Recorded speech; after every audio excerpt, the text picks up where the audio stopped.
Si vous remarquez, l'être, le corps humain, l'homme et le corps de la femme et le corps de l'homme sont pratiquement identiques. Nous avons tous des nez, 2 yeux, les femmes n'ont pas 3 et puis l'homme n'a pas 2. Non, tous les membres du corps sont identiques. Les seuls organes qui sont différents sont les parties génitales. Ils sont diamétralement opposés, c'est pas la même chose du tout. Mais Dieu a fait en sorte que c'est la fusion de ces seules parties différentes qui crée les enfants. Je ne sais pas si vous comprenez. La main de l'homme mâle et la main de la femme sont identiques. Si vous vous saluez, aucun fruit ne va naître de votre salutation. Vous pouvez vous faire les bisous sur les lèvres 1000 fois. Vos lèvres se ressemblent. Votre couple engendre, votre couple devient fécond lorsque les organes différents fusionnent. Vous savez, Dieu prend les choses naturelles pour qu'on comprenne les choses spirituelles. Amen. Et moi, Dieu a pris ça pour me faire comprendre. Il m'a dit, tu vois, mon fils, les sujets sur lesquels tu t'entends pas avec ton conjoint, c'est de ceux-là que j'engendre ce qui va créer votre destinée. On a combien de P pour vivre le bonheur? 3 P. Donc, dans un couple, il faut mettre ensemble le plan. Ça veut dire que vous devez avoir un cheminement commun. L'homme ne doit pas avoir son plan, madame ne doit pas avoir son plan de carrière, son plan de vie. Non, mais au départ, vous allez vous rendre compte, au fur et à mesure que vous êtes différents, vous allez vous rendre compte que vous êtes différent dans votre manière d'aborder la gestion financière, vous êtes différent dans la manière de traiter certains sujets. Et puis, il y a quelques points sur lesquels vous vous entendez. Généralement, ce sont les points sur lesquels vous vous entendez qui ont fait que vous avez accepté de vous marier. Quand tu as vu le visage, waouh, il t'a plu, tu as accepté de te marier. Voilà, alléluia. Et puis, quand maintenant vous avez accepté de vous marier, dans l'intimité, vous vous touchez, vous faites les bisous, et vous faites tout pour aller fusionner vos différences au niveau des parties génitales. Et lorsque la fusion a lieu, ce pourquoi votre couple existe, car Dieu a créé le couple en disant sois fécond. Donc la fécondité vient de la combinaison, de l'association, de la fusion de la partie de votre morphologie qui est différente de celle de votre conjoint. Alors cette image a son parallèle dans le monde spirituel. Si ton mari et toi, vous n'êtes pas d'accord sur comment gérer l'argent dans la maison, c'est-à-dire vous vous entendez sur le fait que bon, vous voulez que votre enfant fasse ses études aux États-Unis, ça vous deux vous êtes d'accord. Mais il y a des points, révèle-moi des dépenses.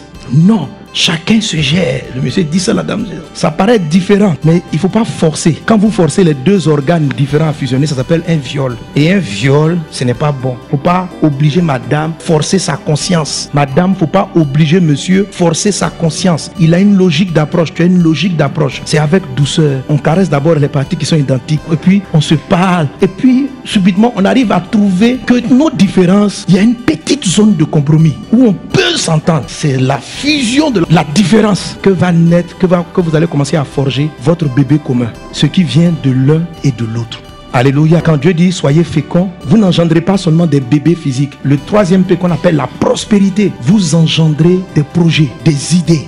Mais il y a une partie qui vient de la femme, il y a une partie qui vient de l'homme. Il y a certains hommes, pour que Dieu les amène à comprendre, Dieu les bloque dans leur évolution professionnelle pour qu'ils s'arrêtent un moment. Je me souviens il y a des années, quand je m'étais séparé de ma fiancée, à l'époque on était fiancés, je disais Seigneur, je n'ai pas besoin d'elle. Et pendant que je priais, Dieu m'a donné une vision. Il m'a montré, je me suis vu un être à moitié. Il dit, là, tu crois que tu es bien, mais tu es profondément handicapé. Tu crois que tu sais toutes choses, mais tu es handicapé. Je dis, pourquoi? Il dit, parce que celle qui est à côte n'est pas avec toi. Je dis, ah bon, mais bon, bref. En ce moment, moi, je lui demandais de revenir, elle ne voulait pas revenir. Donc, le Seigneur voulait m'apprendre à changer. Et après, il m'a changé. Et dans le ministère, ça va donner quoi? Mon épouse, elle est plus dans le détail, comme la plupart des femmes. Elle est dans le détail, elle est dans le beau, elle est dans l'agréable, elle est dans le détail, elle est dans le détail.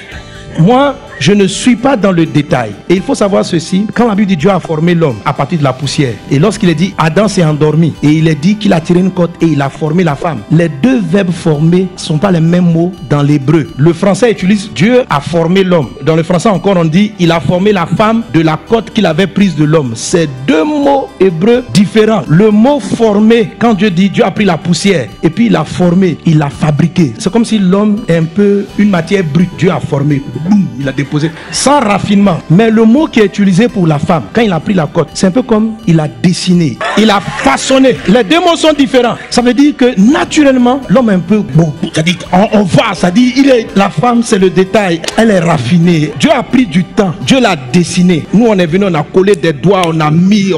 Mais la femme, elle est dessinée. Elle est. Voilà. Donc, on n'est pas trop pareil. Amen.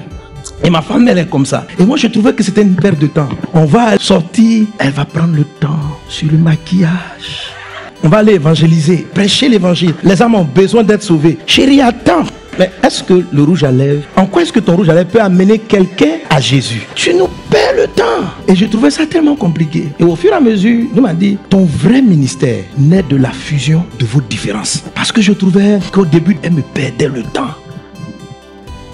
Et beaucoup d'hommes trouvent que leur femme leur perd le temps. C'est pourquoi ils ne lui parlent plus de leurs finances. C'est dès que tu as un truc, elle veut donner son idée. Comment tu vas gérer l'argent? Donc tu lui dis plus et puis tu fais et puis elle constate. Tu vois, tant que tu vas fonctionner comme ça, tu ne vas pas établir le premier P qui est le plan commun. Tu auras un plan unique. Or, c'est ensemble que Dieu a dit soyez féconds. Il n'a pas dit toi l'homme, crée tes entreprises, madame, sois fécond. Vous ne pouvez pas créer ce pourquoi Dieu vous a préparé. Il y a beaucoup de choses que vous faites, mais ce n'est pas encore ce pourquoi Dieu vous a fabriqué.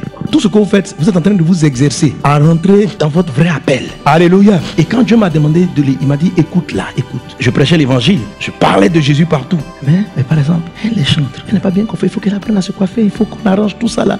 Je dis tu vois chérie, le plus important c'est que le cœur soit touché. Toutes ces choses-là, c'est la chair. Dieu ne s'occupe pas de ça. Oh, Dieu s'en occupe. Dans le jardin d'Éden, chaque fruit était bon à manger, mais c'était agréable à voir. Dieu veillait sur la présentation des fruits. Pas seulement sur le goût du fruit, mais l'aspect visible du fruit était aussi important. Amen. Les sœurs, n'exagérez pas, mais nous vous comprenons. Amen. Et qu'est-ce que ça va donner? Ça va donner à ma manière d'évangéliser brut. Mon message, ça va donner une forme de raffinement, d'excellence dans le détail et des petites choses. Ce qui fait que aujourd'hui, quand vous voyez, je veux la vraie croissance du ministère Vase d'honneur a commencé au moment de la fusion. On était mariés, mais on n'avait pas fusionné. On avait les enfants, mais on n'avait pas fusionné. Le ministère au départ, c'était ma vision, mon ministère. Et puis elle m'accompagnait. Bien.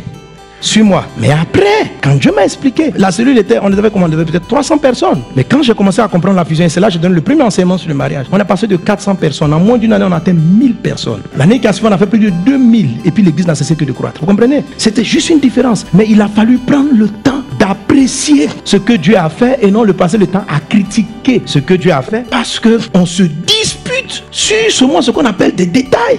Voilà. Chérie, il faut cirer tes changements de parti. Je dis, qu'est-ce que ça fait? Peut-être pour perdre le temps. Voilà. Mais peut-être que si je cirais ce détail-là, ça m'aurait ouvert une porte et puis quelqu'un d'autre aurait été plus à l'aise avec l'évangile. Que Dieu vous bénisse abondamment. Amen. Amen.